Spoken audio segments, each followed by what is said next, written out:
ಗ್ರಾಮಾಂತರ ನಗರ ಪಾಲಿಕೆ Bangalore north corporation ವತಿಯಿಂದ ಜೂನ್ 15ನೇ ತಾರೀಕಿಂದನೇ ಅವರುಗಳು ಈ ಬ್ಲ್ಯಾಕ್ ಸ್ಪಾಟ್ ರಿಮೂವಲ್ ಕಾಮಗಾರಿಯನ್ನು ಮಾಡ್ಕೊಂಡು ಬಂದಿದ್ದಾರೆ. ಅವರ ಬೆಂಗಳೂರು ನಾರ್ತ್ ಕಾರ್ಪೊರೇಷನ್ ಲಿಮಿಟಲ್ಲಿ ಇವತ್ತಿಗೆ ಜೂನ್ 15ರಿಂದ ಶುರು ಮಾಡಿ ಇವತ್ತಿಗೆ 100 ಬ್ಲ್ಯಾಕ್ ಸ್ಪಾಟ್ಗಳನ್ನು ತೆರವು ಮಾಡುವಂಥ ಕೆಲಸವನ್ನು ಮಾಡಿದ್ದಾರೆ. ಇವತ್ತು 100ನೇ ಬ್ಲ್ಯಾಕ್ ಸ್ಪಾಟು ನಮ್ಮ ಕ್ಷೇತ್ರದಲ್ಲೇ ತಣಿಸಂದ್ರ ಹೆಗಡೆ ನಗರ ವ್ಯಾಪ್ತಿಯಲ್ಲಿ 100ನೇ ಬ್ಲ್ಯಾಕ್ ಸ್ಪಾಟನ್ನು ಸ್ವಚ್ಛ ಮಾಡುವಂಥ ಕೆಲಸ ಮಾಡಿದ್ದಾರೆ. ಈ 100 ಏನು ಸ್ವಚ್ಛ ಮಾಡಿದ್ದಾರೆ ಅದರಲ್ಲಿ ಒಂದು 2-3 ಕಡೆ ಬಹುಶಃ ಮತ್ತೆ ಹಳೆಯ ಅಭ್ಯಾಸಕ್ಕೆ ಜನ ಹೋಗಿರ್ಬೋದು. ಆದರೆ 95% ಎಲ್ಲೆಲ್ಲಿ ಅವರು ಸ್ವಚ್ಛ ಮಾಡಿದ್ದಾರೆ ಅದನ್ನು ಹಾಗೆ ಮೇಂಟೈನ್ ಮಾಡಿದ್ದಾರೆ. ಈ ಬ್ಲ್ಯಾಕ್ ಸ್ಪಾಟ್ಗಳನ್ನು ತೆರವು ಮಾಡುವಂಥದ್ದು ಬೆಂಗಳೂರಿನಲ್ಲಿ ಜನಗಳಿಂದ ತುಂಬ ಆಗ್ರಹ ಇದೆ, ಬೇಡಿಕೆ ಇದೆ. ಇದನ್ನು ನಾವು ನಗರ ಪಾಲಿಕೆಗಳ ವತಿಯಿಂದ ಬ್ಲ್ಯಾಕ್ ಸ್ಪಾಟ್ ರಿಮೂವಲ್ಲು ಕೂಡ ಮಾಡ್ಬೋದು. ಆದರೆ ಬ್ಲ್ಯಾಕ್ ಸ್ಪಾಟು ರಿಮೂವಲ್ ಮಾಡಿದ್ದು ಉಳ್ಕೊಳ್ಬೇಕು, ಸ್ವಚ್ಛವಾಗಬೇಕು ಅಂದರೆ ಜನಗಳ ಸಹಕಾರ ಭಾಳ ಮುಖ್ಯ. ಈಗ ನಾವಿಲ್ಲಿ ಬ್ಲ್ಯಾಕ್ ಸ್ಪಾಟ್ ರಿಮೂವಲ್ ಮಾಡಿ ಎಲ್ಲ ಪೇಂಟ್ ಹೊಡೆದು ಒಂದು ಸ್ವಚ್ಛತಾ ಕಾರ್ಯಕ್ರಮವನ್ನು ಮಾಡಿದ್ದಾರೆ. ನಗರ ಪಾಲಿಕೆ ಮತ್ತು ಸ್ವಯಂ ಸೇವಕರು, ಸ್ಥಳೀಯರು ಎಲ್ಲರೂ ಸೇರ್ಕೊಂಡು ಮಾಡಿದ್ದಾರೆ. NGOಗಳು ಕೂಡ ಇದರಲ್ಲಿ ಕೈ ಜೋಡಿಸಿದ್ದಾರೆ. ಆದರೆ ಈಗ ಸ್ವಚ್ಛ ಮಾಡಿದ ಮೇಲೆ ಮತ್ತೆ ಇಲ್ಲೇ ಕಸ ತಂದು ಹಾಕಿದರೆ ಮಾಡಿದಂತಹ ಉದ್ದೇಶ ಈಡೇರೋದಿಲ್ಲ, ಅದು ಫೇಲ್ ಆಗುತ್ತೆ. ಹಾಗಾಗಿ ಜನಗಳು ಕೂಡ ಸಹಕಾರ ಕೊಡಬೇಕು. ಕಸ ಎಲ್ಲಂದ್ರೆ ಅಲ್ಲಿ ಬಿಸಾಕೋದು, ಇದರಿಂದ ನಾವು ಬೆಂಗಳೂರನ್ನು ಸ್ವಚ್ಛ ಮಾಡೋಕ್ಕಾಗೋದಿಲ್ಲ. ಮನೆ ಹತ್ರ ಕಸ ಕಲೆಕ್ಟ್ ಮಾಡೋಕ್ಕೆ ಬಂದಾಗ ದಯವಿಟ್ಟು ಅಲ್ಲೇ ಕೊಡಬೇಕು. ಅದನ್ನು ಬಿಟ್ಬಿಟ್ಟು ತಂದು ರೋಡ್ ಸೈಡಲ್ಲಿ ಬಿಸಾಕ್ಬಿಟ್ಟು ಬೆಂಗಳೂರು ಕೆಟ್ಟೋಯ್ತು ಅಂತ ಹೇಳಿದ್ರೆ ಸಮಸ್ಯೆಗೆ ಕೇವಲ ಸರ್ಕಾರ ಕಾರಣ ಅಲ್ಲ, ನೀವು ಕಾರಣರಾಗ್ತೀರಿ. ಸುಮ್ಮನೆ ದೂಷಣೆ ಮಾಡೋದು ಭಾಳ ಸಲೀಸು. ಬದಲಾವಣೆ ಆಗಬೇಕು, ಸುಧಾರಣೆ ಆಗಬೇಕು ಅಂದರೆ ಎಲ್ಲರೂ ಕೈ ಜೋಡಿಸಿ ಪ್ರಯತ್ನ ಮಾಡಬೇಕು.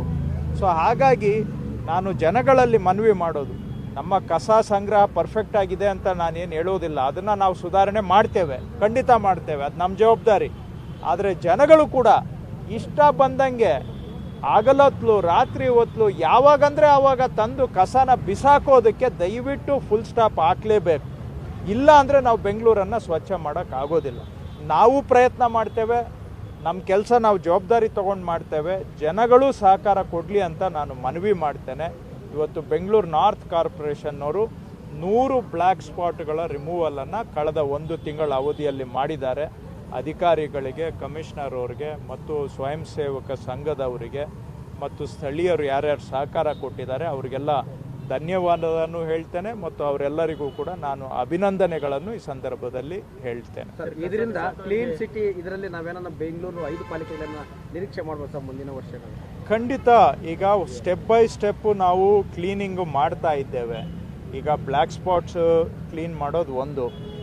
ಕೆಲವರು ನಿಮ್ಮ ಗಾರ್ಬೇಜ್ ಕಲೆಕ್ಷನ್ ಸಿಸ್ಟಮ್ಮು ಸರಿ ಇಲ್ಲ ಅಂತ ಹೇಳ್ತಾ ಇದ್ದಾರೆ. ಭಾಳ ಹಳೆಯ ಸಿಸ್ಟಮ್ ಇದೆ.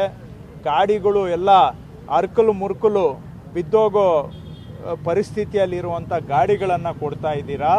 ಅದರಲ್ಲಿ ಹೇಗೆ ಅದಕ್ಕೆ ಕೆಪಾಸಿಟಿ ಇಲ್ಲ, ಕೆಲವು ಸ್ಟಾರ್ಟೇ ಆಗೋದಿಲ್ಲ ಅಂತ ಹೇಳ್ತಾ ಇದ್ದಾರೆ. ಇನ್ನು ಕೆಲವು ಕಡೆ ನಾವು ವಾಸ್ತವವಾಗಿ ನೋಡಿದಾಗ 25 ಗಾಡಿ ತರಬೇಕಾಗಿರೋ ಕಡೆ ಕಾಂಟ್ರಾಕ್ಟ್ರುಗಳು 15-18 ಗಾಡಿಗಳನ್ನು ತರ್ತಾ ಇದ್ದಾರೆ ಪ್ರತಿನಿತ್ಯ. 30 ಸಿಬ್ಬಂದಿ ಇರಬೇಕಾದ್ರೆ 20-22 ಸಿಬ್ಬಂದಿ ಅಷ್ಟೇ ತರ್ತಾ ಇದ್ದಾರೆ.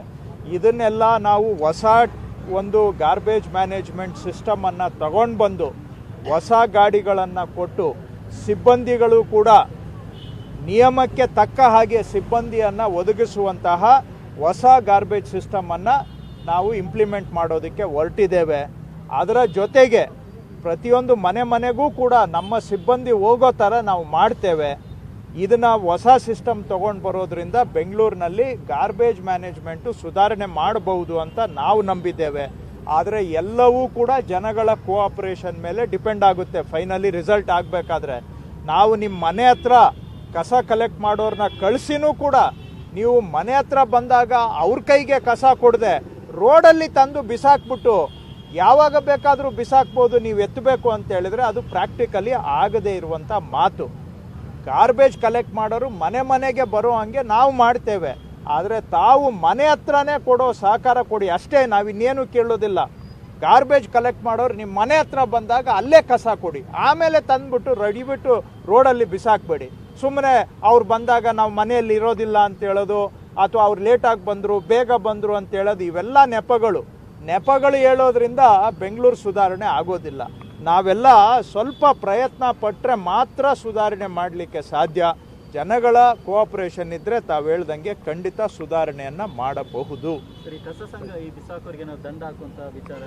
ಮಾಡೋಣ. ದಂಡ ಹೆಚ್ಚು ಮಾಡೋದು ಮುಖ್ಯ ಅಲ್ಲ.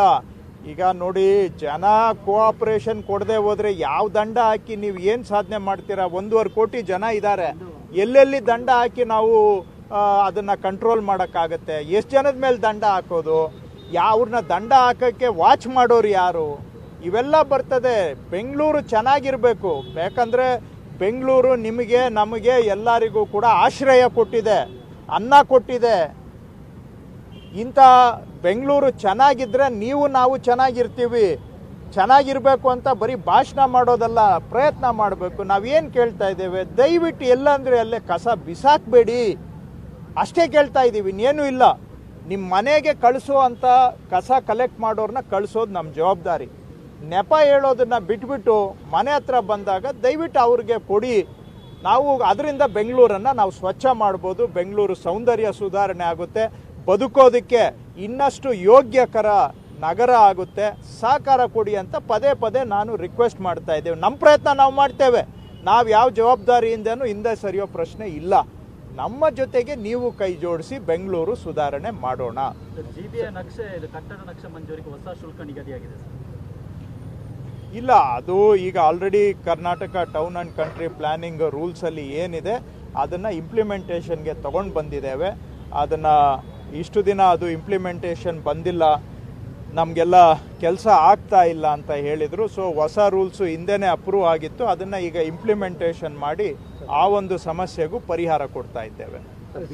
BMRCL 12% ದರ ಪರಿಷ್ಕರಣೆಗೆ ಕೇಂದ್ರ ಸರ್ಕಾರಕ್ಕೆ ಪ್ರಸ್ತಾವನೆ ಹೋಗಿದೆ ಅಂತ ಅವ್ರ ಹತ್ರ ನಾನು ನೆಕ್ಸ್ಟ್ ಈ ವಾರದಲ್ಲಿ ರಿವ್ಯೂ ಮೀಟಿಂಗ್ ಮಾಡ್ತೇನೆ. ರಿವ್ಯೂ ಮೀಟಿಂಗ್ ಮಾಡಿದ ಮೇಲೆ ನಿಮ್ಗೆ ಹತ್ರ ಮಾತಾಡ್ತೇನೆ. ಸರ್, ಈಗ ಟೋಯಿಂಗ್ ವಿಚಾರ ಎಲ್ಲಿಗೆ ಬಂತು ಸರ್? ಯಾಕಂದರೆ ನೋಟಿಸ್ ಕೊಟ್ಟು ಎಷ್ಟೋ ಗಾಡಿಗಳು ಇನ್ನೂ ಅಲ್ಲೇ ನಿಂತಿದೆ, ಒಂದು ವಾರ ಕಳೆದಾದ್ಮೇಲೆ ನಿಂತಿರೋದು, ಟೋಯಿಂಗ್ ಆಗ್ತಿಲ್ಲ. ಜೊತೆಗೆ ಮಾಲೀಕರು ಸ್ಟಿಕ್ಕರ್ಗಳನ್ನ ಕಿತ್ತಾಕುವಂಥ ಕೆಲಸ ಮಾಡ್ತಿದ್ದಾರೆ. ಇಲ್ಲ, ಅವರು ಸ್ಟಿಕ್ಕರ್ ಕಿತ್ತಾಕಿದ್ರು ಪರವಾಗಿಲ್ಲ. ನಮ್ಮ ಹತ್ರ ಸ್ಟಿಕ್ಕರ್ ಅಂಟಿಸಿರೋದು ಪ್ರತಿಯೊಂದೂ ಕೂಡ ಫೋಟೋ ಇದೆ, ಮತ್ತು ಅದಕ್ಕೆ ವೆಹಿಕಲ್ಗಳಿಗೆ ನಾವು ಕ್ಲ್ಯಾಂಪ್ಗಳನ್ನು ಕೂಡ ಹಾಕಿರೋದ್ರಿಂದ ಆ ರೀತಿಯಾಗಿ ಅವರು ಅಷ್ಟು ತಿರಸ್ಕಾರ ಮಾಡಿದರೆ ನಾಳೆ ಅವರ ವಾಹನ ಅವರೇ ಕಳ್ಕೊಳ್ಬೇಕಾಗತ್ತೆ. ಅವ್ರ ವಾಹನ ಅವರೇ ಕಳ್ಕೊಳ್ಬೇಕಾಗತ್ತೆ.